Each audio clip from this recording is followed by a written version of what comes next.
Welcome back नाजरीन। Break पे जाने से पहले हम बात कर रहे थे डॉक्टर जमाल एच मेमन हमारे साथ हैं, डेंटिस्ट है, प्रोफेशनल है, और इनसे हम बात कर रहे थे अपनी डेंटल हेल्थ के हवाले से। और मैंने इनसे ये क्वेश्चन किया था पहले कि कितना ज़रूरी है कि हम अपने दांतों की क्लीनिंग कराएं और हमें कब करानी है, 6 माह के बाद, साल के बाद, क्या ज़रूरी है? अगर नहीं कराते, मिस कर देते हैं तो फिर क्या कॉन्सिक्वेंसेज होते हैं जो हमें भुगतना पड़ते हैं।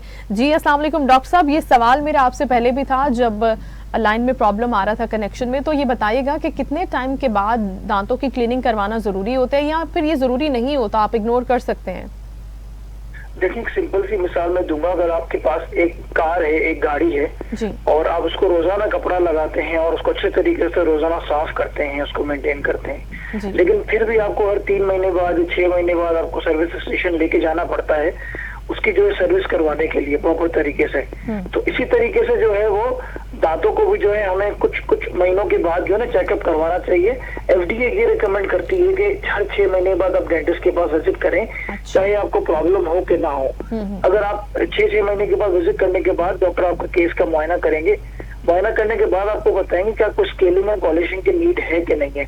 उमूमन हमारी आवाम में ये देखा गया है कि हर साल 6 महीने या साल में एक दफा स्केलिंग की नीड पड़ जाती है कि वो उस लेवल की मेंटेनेंस करते नहीं है। अच्छा, अब अगर ये इसी सवाल से इसको कनेक्ट कर लें कि किस लेवल की मेंटेनेंस हमें चाहिए होती है। ठीक है, 6 महीने के बाद जाना है आपको प्रॉपर चेकअप के लिए, वो भी चले ज़रूरी है बहुत ज़्यादा, लेकिन हम डेली लाइफ में किन चीज़ों को मिस कर रहे होते हैं जिसकी वजह से ज़रूरत पड़ जाती है? आप कह रहे हैं कि हर बंदे को ऑलमोस्ट ज़रूरत पड़ ही जाती है। देखिए, मैंने ऐसे भी पेशेंट्स हमारे पास आए जिन्होंने 2-2 साल तक, 3-3 साल तक स्केलिंग नहीं करवाई, लेकिन जब वो मुआयना करने के लिए आते हैं उनके पास मतलब कुछ हमारे काम करने के लिए होता नहीं है। उसके इतने क्लीन किस्म के दांत होते हैं, बिल्कुल साफ किस्म के दांत होते हैं। देखिए, बेसिक टिप्स मैं आपको ये दूंगा कि देखिए सबसे पहले ना 2 टाइम ब्रश करना चाहिए। बिल्कुल बेसिक मैं बता रहा हूँ, ठीक है। और बहुत आसान तरीके, आपको बस अपनी हैबिट्स में कुछ चेंजेस लानी पड़ेगी।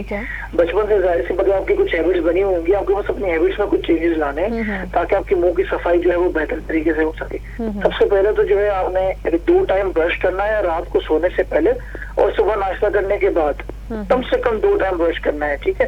अच्छा, ब्रश करने के बाद आपने जो अक्सर वो इस तरह देखा होगा कि पानी से कुल्ली करते हैं, तो पानी से कुल्ली नहीं करनी, उसको आपने थूक देना है। जो उसकी झाग होती है टूथपेस्ट की, वो दांतों के ऊपर रहनी चाहिए ताकि उसके अंदर फ्लोराइड होता है, उससे दांत जो है मजबूत होते हैं।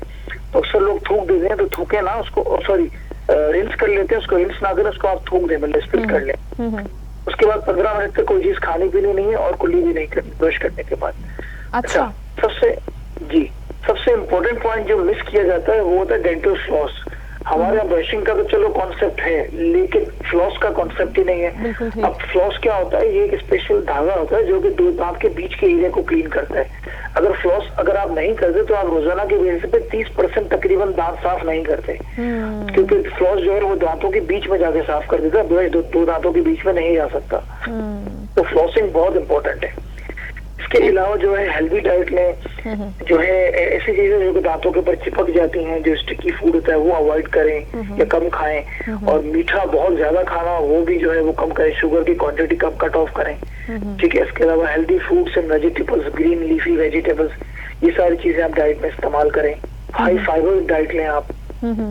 अब जिस तरह से आपने फ्लोराइड का जिक्र किया, तो ये जो है अर्ली एजेस से फ्लोराइड जो है दांतों के लिए ज़रूरी होता है, जिस तरह से बच्चों के दूध के दांत होते हैं नॉर्मली पहले, तो क्या ये उसी एज से स्टार्ट कर देना चाहिए या फिर जब अपने दांत आते हैं उनके तब स्टार्ट करना ज़रूरी होता है? और इसको किस तरह से मेंटेन कर सकते हैं कि हमें कोई ऐसा स्पेसिफिक टूथपेस्ट सिलेक्ट करना होता है जिसके अंदर एक सर्टेन लेवल ऑफ फ्लोराइड मौजूद होना चाहिए?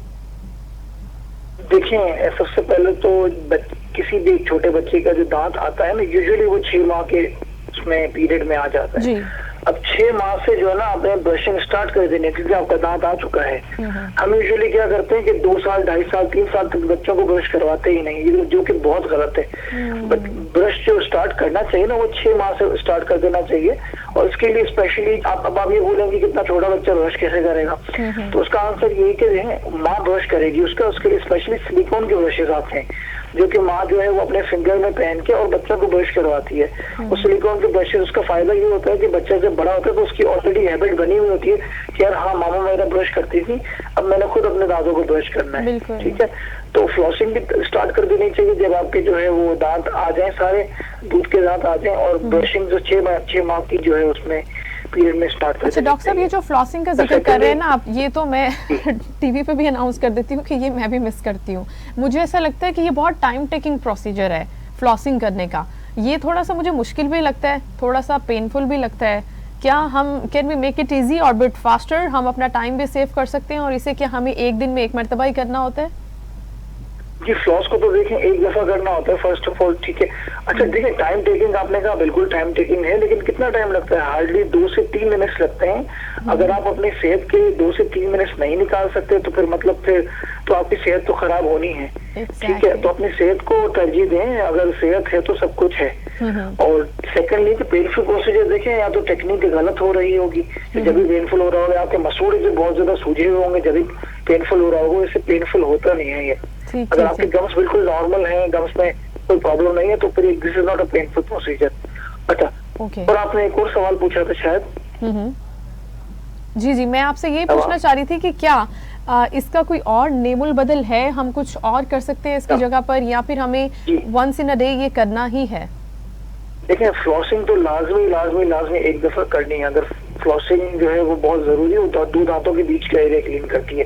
अब टेक्नोलॉजी के साथ साथ जो है वो एक नई चीज इंट्रोड्यूस है, तो पुरानी बहरहाल, लेकिन शायद आवाम के लिए नहीं हो, वो वाटर फ्लॉसर कहा जाता है, ओरल इरिगेटर भी कहा जाता है। वो क्या करता है, वो जो है एक डिवाइस होता है जिसके अंदर वाटर टैंक होती है, उसके अंदर आप माउथ वॉश भी डाल सकते हैं या पानी प्लस माउथ वॉश भी डाल सकते हैं। वो क्या करता है, उसके अंदर एक मशीन मोटर लगी होती है जो कि पानी को, एक नोजल लगा हुआ होता है। अच्छा, नोजल को आपने गम्स पे रखना है और बटन को दबाना है, और वो नोजल क्या करता है, वो पानी बिल्कुल प्रेशर से फेंकता है। वो प्रेशर से पानी फेंकता है और सारे गम्स को और दांतों को बिल्कुल।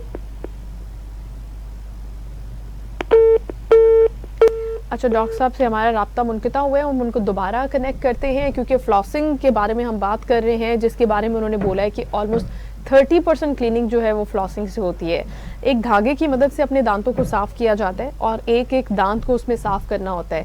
आप जिस तरह से हम ब्रश कर रहे होते हैं, एक नॉर्मल ब्रश की तरह बिल्कुल भी नहीं होता उतना आसान। तो इसलिए मैंने उनसे सवाल पूछा कि हम इसको किस तरह से शॉर्ट टाइम पीरियड में कर सकते हैं। अभी ब्रेक का वक्त हुआ है, ब्रेक के बाद हम दोबारा हाजिर होते हैं और फिर अपनी कॉन्वर्सेशन को यहीं से कंटिन्यू करते हैं। Stay with us.